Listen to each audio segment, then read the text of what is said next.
So Ermes Gasparini has revealed the training focus that he will be utilizing in order to prepare for Levan Saginashvili, which he has made mention will take place at some point in June of this year. Now, this really is a big match. Obviously, Levan, the defending #1 overall rank arm wrestler in the world, and Ermes Gasparini, the man who has come closest to defeating him, pushing him to his absolute limit, with Levan conceding the last 2 rounds at King of the Table with a 4-2 victory. Now, Ermes Gasparini has indicated that Rise is going to be his main effort.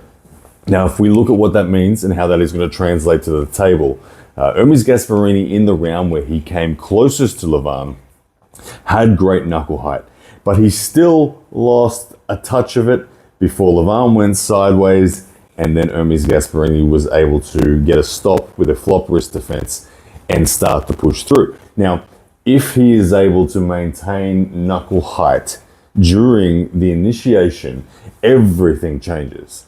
Levan, in that same round, didn't actually compete for pure knuckle height. He was more happy to contain with his fingers, drag a little, and then attack with pronation. Now, if Levan's wrist flexion and pronation has progressed, then that is going to be a problem for Ermes Gasparini. And the bicep and wrist rise is going to be the main reason that Ermes Gasparini will maintain access. Now, I don't expect Ermes Gasparini to actually have progressed this enough that he will dominate that. I think Levan can obviously see what's coming. Levan knows what style of arm wrestler Ermes is. Levan will progress his cup. Levan will progress his pronation. Levan will progress his own bicep and his own rises as well. He will keep that generic strength going. But let's just make an assumption that Ermes does increase the ratio of strength that he has on this movement. Let's also assume that Levan will still partially at least take his wrist. By having stronger wrist rise, what it will do for Ermes Gasparini is it will allow him to keep a touch more pronation at that point where he got the stop and the flop defense begun.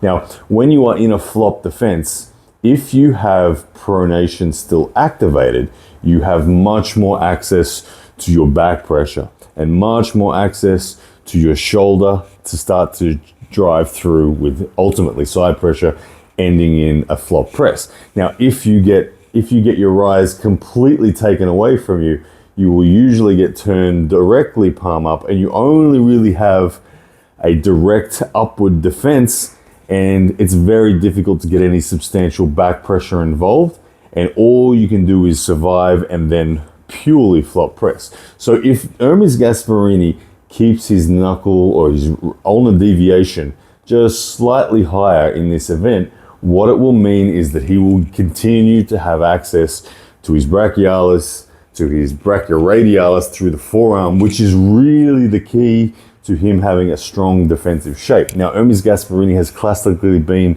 a back pressure top roller. He has a great offensive top roll, but he also does have the ability to pull to his right shoulder.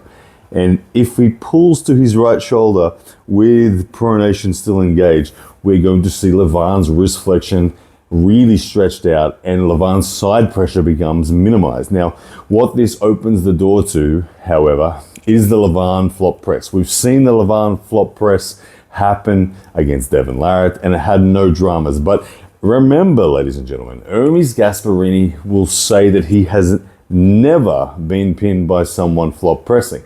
So will Levan be forced to flop press? Will Levan actually have enough to get through on the Ermes Gasparini bicep, with the consideration that, let's assume Ermes does improve on this ground, keeps some pronation, keeps access to bicep. We're going to see Levan come forward. Very, very interesting concept, because if Levan comes forward and fails, then it's all downhill from there. I don't think Levan has the endurance. I feel like Ermes, as we saw in the last match, has far greater back end endurance, whether it be aerobically or just anaerobically. But either way, if Ermes Gasparini gets the tide to turn, you have to feel like he will run away with the match. So anyway, it's going to happen in June. It's very exciting. It is the match of the year so far. It is the best chance for someone to defeat Levan Saginashvili that we've seen in a long time. And Ermes Gasparini, we know he's hungry for it, so it's going to be a good one. Let me know what you think.